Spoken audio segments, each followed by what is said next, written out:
মাধ্যমিকের ফল ঘোষণা দেখতে বাড়ির সকলের চোখ ছিল টিভির দিকে। প্রথম 10-এর তালিকায় মেয়ের নাম আসতেই খুশির হাওয়া বয়ে গেল কতুলপুরের শিক্ষক হীরালাল চক্রবর্তীর বাড়িতে। তার মেয়ে ঈশানী এবার মাধ্যমিকে রাজ্যে তৃতীয় হয়েছে। একই সঙ্গে ঈশানী গোটা জেলায় মেয়েদের মধ্যে প্রথম। পরীক্ষায় মোট 693 নম্বর পেয়েছে সে। এরপরে মিষ্টিমুখ করিয়ে খুশির আমেজে ভাসল গোটা পরিবার। শিক্ষক পরিবারে বেড়ে উঠেছে ঈশানী। মা বাবা দুজনেই শিক্ষক। কতুলপুর হাই স্কুলে শিক্ষকতা করতেন হীরালাল বাবু। সম্প্রতি অবসর নিয়েছেন তিনি। অন্যদিকে ঈশানীর মা সোনালী চক্রবর্তী ওই স্কুলেরই শিক্ষিকা। তারা জানিয়েছেন, ছোট থেকে পড়াশোনায় মনোযোগী ঈশানী। ভবিষ্যতে বিজ্ঞানী হওয়ারও স্বপ্ন দেখে সে। আমি তো গর্ববোধ করেছি, খুবই গর্ববোধ করেছি, এবং যাতে আরও এই অনুপ্রেরণা পেয়ে যাতে আরও অন্য ছেলে মেয়েরা যারা আরও উন্নতি করতে পারে সেইটুকু আশা করি। আরও তো মেয়ের ইচ্ছা হচ্ছে সায়েন্টিস্ট হতে চায়, এইটুকু। এত খুশি হয়েছি মানে বলে বোঝানোর মতো নয়, ভীষণই খুশি হয়েছি। এর পিছনে আমি প্রথমেই বলবো ওর নিজের চেষ্টা, নিজে আপ্রাণ পরিশ্রম করেছে, রাত দিন প্রচুর খেটেছে, হ্যাঁ, এবং সময় ফালতু নষ্ট করতো না।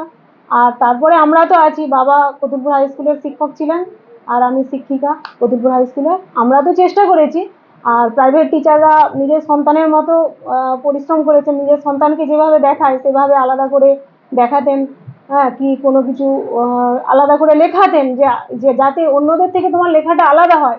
বাংলার টিচার জয়ন্তবাবু, উনি ওই যে লেখাগুলো আছে যেটা সাধারণ ছেলেকে দিতেন তার থেকেও ঈশানীর জন্য আলাদা করে কিছু দিতেন, যাতে করে ওই লেখাটার মধ্যে একটু অন্যরকম থাকে।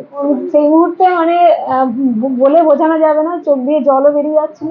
ঈশানী জানিয়েছে, কোনো ধরা বাঁধার সময় ছিল না তার। প্রতিদিন সে টপিক বেছে পড়াশোনা করত।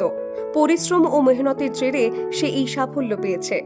খুবই খুশি, খুবই গর্বিত হয়েছি যে কতুলপুরের নামকে এতজনের সামনে তুলে ধরতে পেরেছি, আমার বিদ্যালয়ের নামকে এতজনের সামনে তুলে ধরতে পেরেছি।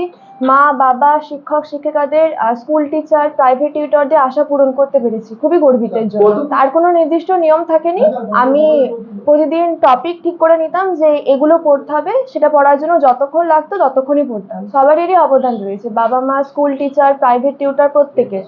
ভবিষ্যতে রিসার্চার হওয়ার ইচ্ছা আছে। বলবো টেক্সট বই যেন খুঁটিয়ে পড়ে এবং কনসেপ্ট যেন ক্লিয়ার করে, এবং প্রত্যেকটা প্রশ্নে যত মার্কস ঠিক তত অনুযায়ী সেই লেন্থ অনুযায়ী যেন উত্তর লেখে, বাড়তি যেন না লেখে। স্কুল কর্তৃপক্ষ ও স্থানীয় বাসিন্দারাও ঈশানীকে নিয়ে গর্বিত। সকলেই তার উজ্জ্বল ভবিষ্যতের কামনা করছেন। Bureau report, the wall.